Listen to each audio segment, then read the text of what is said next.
There is something about you that has always been different. You feel it. You have known it your entire life. No matter where you go, no matter who you are with, there is a sense of separation, a feeling that you do not fully belong. You can be surrounded by people, yet still feel completely alone. You can be loved, yet still feel unseen. You can speak, yet still feel unheard. And deep down, you have asked yourself why. Why do I feel this way? Why does it seem like no one truly understands me? Why do I walk through life as if I am watching the world from the outside, never fully a part of it? The answer is not what most people think. It is not because you are broken. It is not because there is something wrong with you. It is because you are a chosen one, and chosen ones are never meant to fit in. They are meant to stand apart, to walk a path that others cannot see, to hold a frequency that the world is not yet ready to understand. But here is the truth that no one tells you. Being chosen comes with a price, and that price is isolation. Not physical isolation, but spiritual isolation, the feeling that you are moving through a world that does not speak your language, that does not share your vision, but that does not operate on the same frequency as you. This is not a coincidence. It is part of the path. And until you understand why, until you embrace this truth fully, you will continue to feel lost in your own existence. Click subscribe to this channel to get more profound insights. Let me take you deeper, because loneliness is not what you think it is. Most people believe loneliness comes from a lack of connection, a lack of love, a lack of companionship. But that is not the real cause. Loneliness is energetic misalignment. It happens when your soul evolves beyond the level of those around you. It happens when you wake up in a world that is still asleep. It happens when you begin to see things that others refuse to see, when you begin to hear truths that others cannot comprehend. And when that happens, a gap forms a gap between you and the rest of the world. And that gap is where loneliness lives. But here's what no one tells you, that loneliness is not a curse. It is a sign that you are ascending. It is proof that you are breaking free from the illusion, that you are stepping into your higher self, that you are walking the path of awakening. The reason you feel alone is because you are no longer operating at the same frequency as the world around you. You are evolving beyond it, and that is why most people cannot understand you. They are still trapped in the illusion, still bound by the limitations of the mind, still asleep in a dream that you have already begun to wake up from. Think about it. Have you ever tried to explain your thoughts, your visions, your experiences to someone who does not see the world the way you do? Have you ever opened your heart only to be met with blank stares, with judgment, with misunderstanding? Have you ever felt like your very existence is something that others simply do not know how to process? That is because you are speaking a language they do not yet understand. You are carrying a light that their eyes are not yet ready to see. Let me ask you something. Have you ever felt like you were born in the wrong time? In the wrong place? In the wrong world? That is because you are ahead of your time. You are not here to fit into the world as it is. You are here to change it. You are here to bring a new frequency, a new consciousness, a new way of being that does not yet exist in the collective. And because of that, you will always feel different. You will always feel separate, because you are not a product of this world. You are a force sent to transform it. But this path is not easy, because when you carry a frequency that is higher than the world around you, you will often feel like an outcast.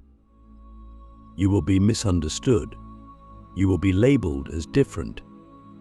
You will face resistance, not because you are wrong, but because you are disrupting the status quo. People fear what they do not understand, and most people do not understand you. This is why chosen ones always walk alone for a period of their lives.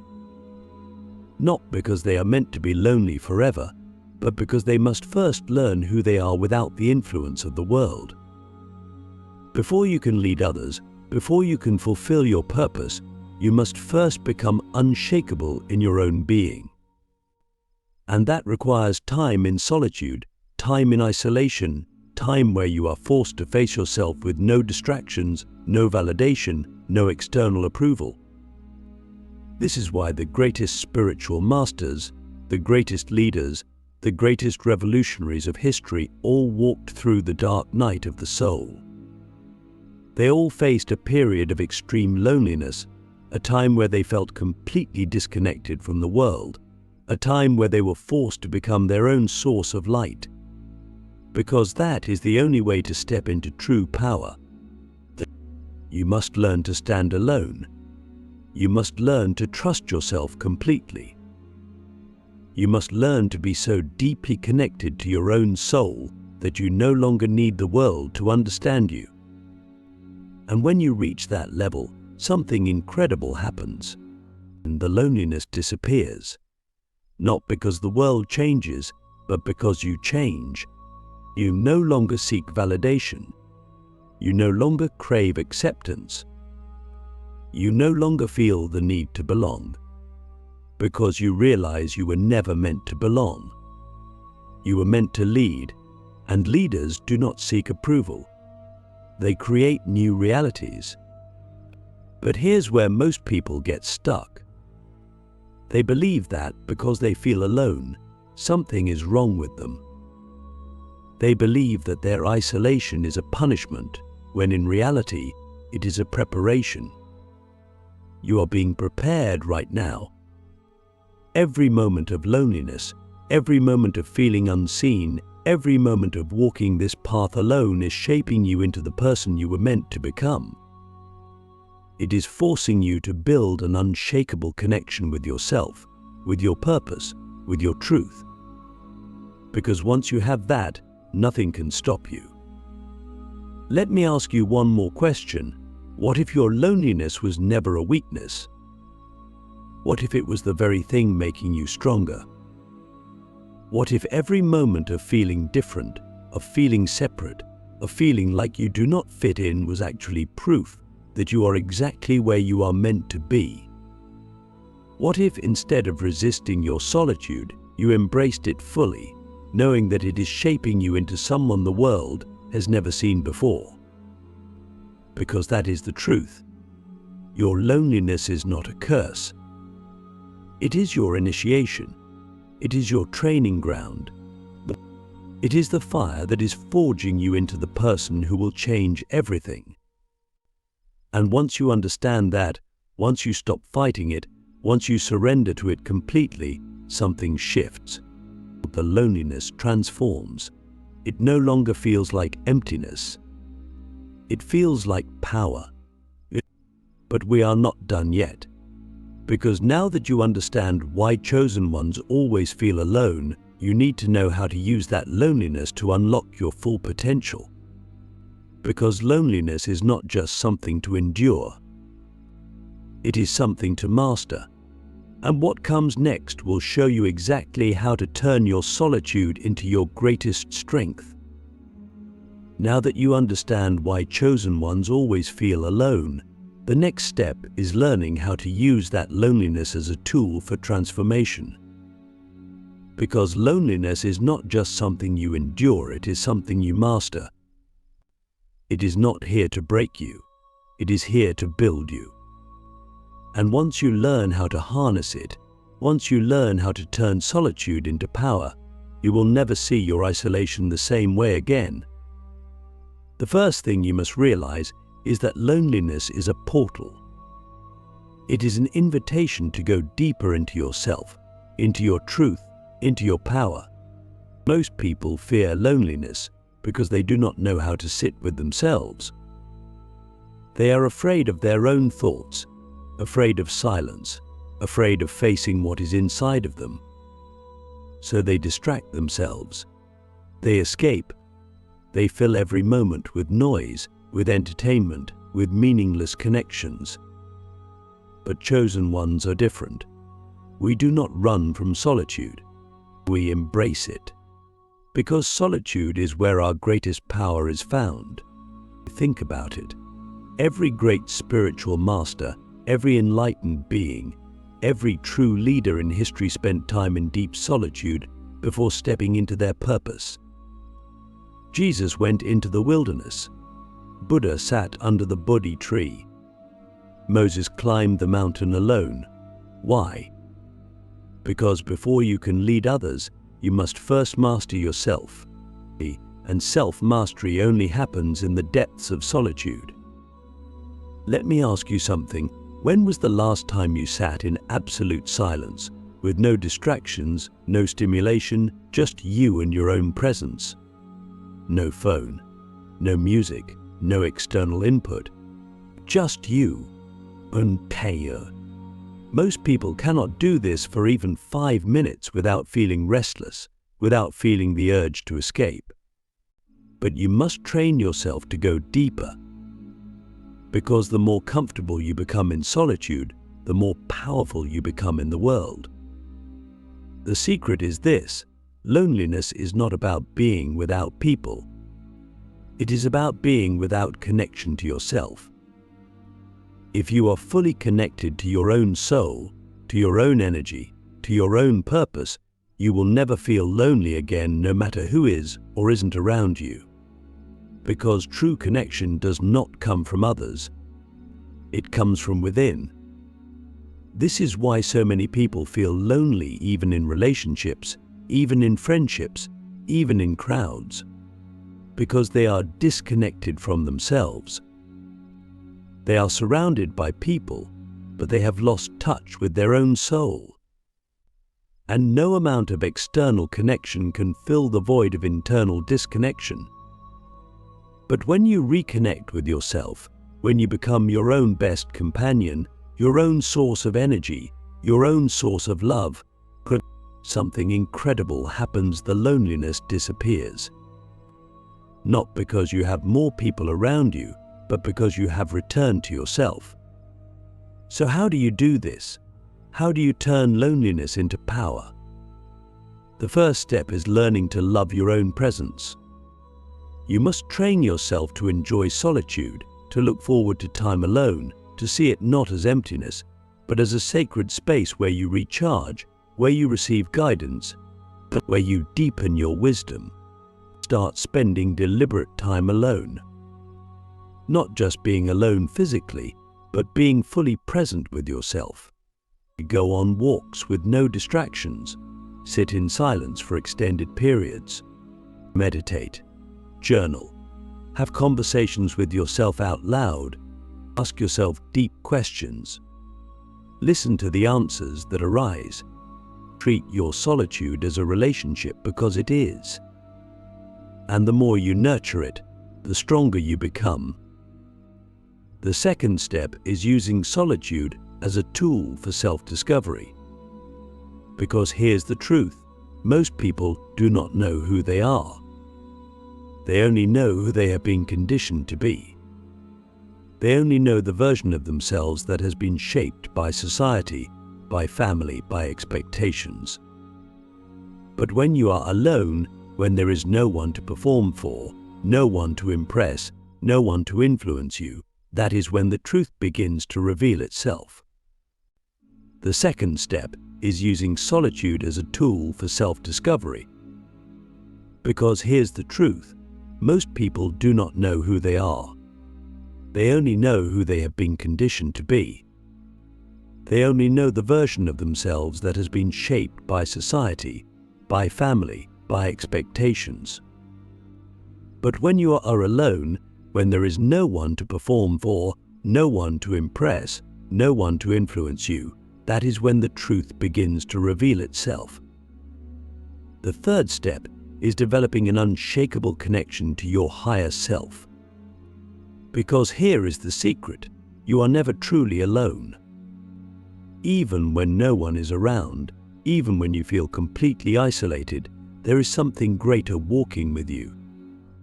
Call it God, call it the universe, call it your higher self, whatever name you give it, it is always there, guiding you, supporting you, speaking to you in ways that most people do not hear. The reason chosen ones often feel alone is because we are being called to build a connection with something beyond the physical world. We are being called to develop a direct line of communication with the divine. And the only way to do that is through solitude, through stillness, through deep inner listening. Let me ask you something. Have you ever felt like something was guiding you, even when you didn't understand why? Have you ever had moments where you felt an unseen presence, a force nudging you in a certain direction, and knowing that could not be explained? That is your higher self speaking, and the more you listen, the louder it becomes. To strengthen this connection, you must create space for it. Spend time in nature. Pray. Meditate.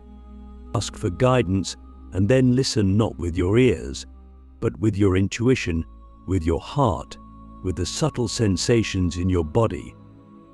The more you do this, the more you realize you were never alone.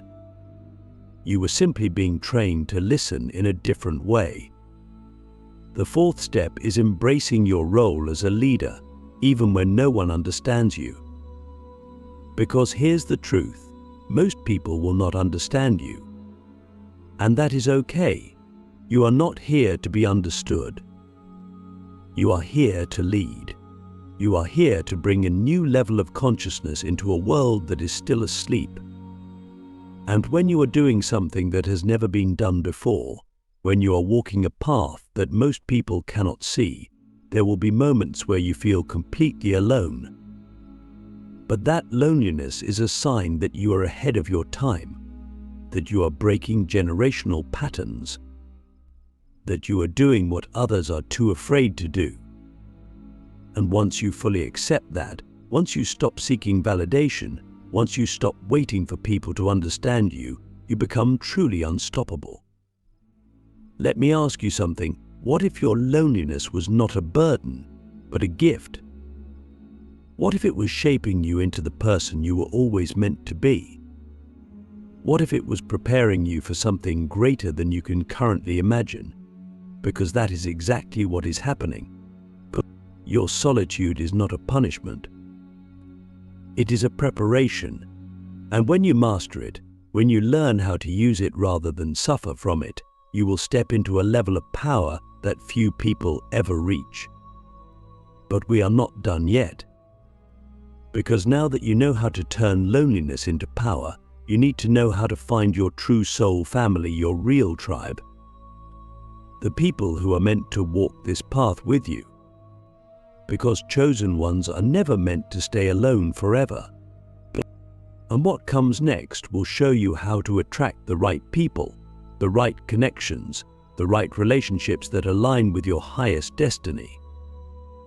Now that you know how to turn loneliness into power, the final step is understanding how to find your true soul family, the people who are meant to walk this path with you. Because chosen ones are never meant to stay alone forever. But the loneliness is only temporary. It is a phase of your journey, a period of deep transformation, but it is not your final destination. The world has conditioned you to believe that belonging means fitting in, that connection means conforming, that in order to find your people, you must shrink yourself to be accepted. But this is a lie. You do not find your true soul family by fitting in.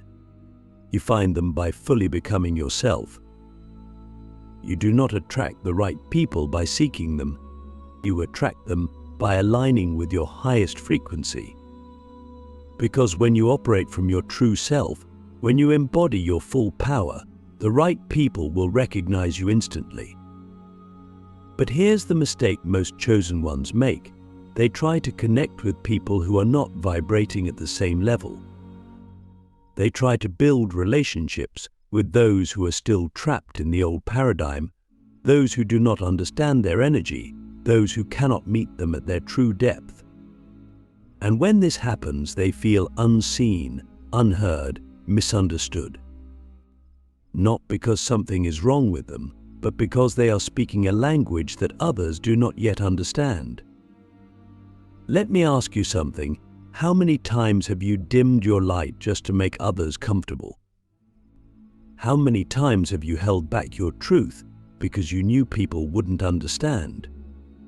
How many times have you tried to explain your vision only to be met with blank stares? This is why you feel alone. Not because your people do not exist, but because you have been trying to connect with those who are not meant for you. Your soul family is out there, but they are not found in places of low energy. They are not found in spaces where people are asleep. They are found in higher frequencies, in deeper conversations, in places where truth is valued over illusion. So how do you find them? The first step is to stop chasing and start radiating. Stop searching for people who will understand you. Stop trying to force connections. Stop seeking validation from those who do not see you. Instead, focus all your energy on becoming the most authentic, powerful, unapologetic version of yourself. Because when you do that, the right people will recognize you instantly. Your soul family is not found through effort. They are found through alignment. When you embody your truth, when you live fully in your purpose, when you stop trying to fit in and simply allow yourself to be exactly who you are, your energy will become a beacon. And those who are meant for you will be drawn to you effortlessly. But here's the challenge: you must first be willing to walk alone. You must be willing to go through a season of solitude, a season where you release all attachments to people who do not align with your highest self. This is the hardest part, because most people hold on to relationships out of fear of being alone, fear of starting over, fear of not finding anyone else. But if you are holding on to the wrong people, you will never have room for the right ones. Let me ask you, are you willing to let go of every connection that does not serve your highest purpose? Are you willing to walk away from friendships, relationships, and environments that keep you small? Are you willing to step into the unknown, trusting that your true soul family will appear when you are ready? Because that is the test. The universe will not bring you your true people until you prove that you are ready for them. And being ready means clearing out everything that is not in alignment. It means saying no to superficial connections, no to meaningless conversations, no to relationships that drain your energy. It means making space for something greater. The second step is raising your frequency. Because your soul family does not exist in lower vibrations. They do not live in fear, in doubt, in limitation. They live in higher states of consciousness, in deeper levels of awareness, in frequencies that resonate with truth and purpose. And the only way to find them is to rise to their level. This means prioritizing your spiritual growth. It means healing your wounds, clearing your energy, stepping fully into your power. It means doing the inner work to become the highest version of yourself. Because the more you elevate, the more you will naturally attract those who are on the same path. Think about it this way: if you are vibrating at a high frequency, but you are surrounded by people who are still operating in fear, in negativity, in small thinking, the connection will feel forced. You will feel drained. You will feel like you are constantly holding yourself back just to fit in. But when you meet someone who is vibrating at your level, the connection is effortless. The conversation flows. The energy is magnetic. There is no need to explain yourself, no need to prove anything, no need to shrink, but because they see you, they recognize you. And that is the feeling you are searching for. Not just people to fill the space around you, but people who truly understand your soul. The third step is following your calling with full commitment. Because your soul family is not found in the ordinary. They are found in the places where purpose is lived, where truth is spoken, where missions are fulfilled. If you are waiting for your people to appear, but you are not actively living in your purpose, you will not find them, because they are not in the spaces of hesitation. They are in the spaces of action. But start walking fully in your destiny. Say yes to the things that excite your soul. Step into the work you were meant to do. Follow the pull of your intuition, even when it leads you into the unknown. Because when you are on your true path, you will cross paths with others who are walking the same road. Let me ask you, are you playing small in your life? Are you holding back from your purpose? Are you waiting for the right people before you take action? Because if you are, you have it backwards. You do not wait for your soul family before you step into your purpose. You step into your purpose first, and then your soul family appears. The final step is trusting divine timing. Because here's the truth, your soul family is already aligned with you on a higher level. They are out there, doing their own inner work, walking their own paths, preparing for the moment when your energies will finally meet. And when the time is right, when you are both ready, you will find each other effortlessly. You do not need to force it. You do not need to rush it. You simply need to trust. Because the universe is orchestrating everything perfectly. And when the moment comes, when you finally meet those who truly see you, who truly understand you, who truly resonate with your soul, it will feel like home. So, if you feel alone right now, if you feel like no one understands you, if you feel like you've been walking this path by yourself, remember this, you are not alone. You are simply in the phase of preparation. Keep walking, keep growing, keep trusting. Because the day will come when you look around and realize you are surrounded by the people who were always meant to walk this journey with you. And when that day comes, you will understand that every moment of loneliness, every moment of isolation, every moment of walking this path alone was worth it. Because it led you to exactly where you were meant to be. Your soul family is waiting for you. Now go and meet them.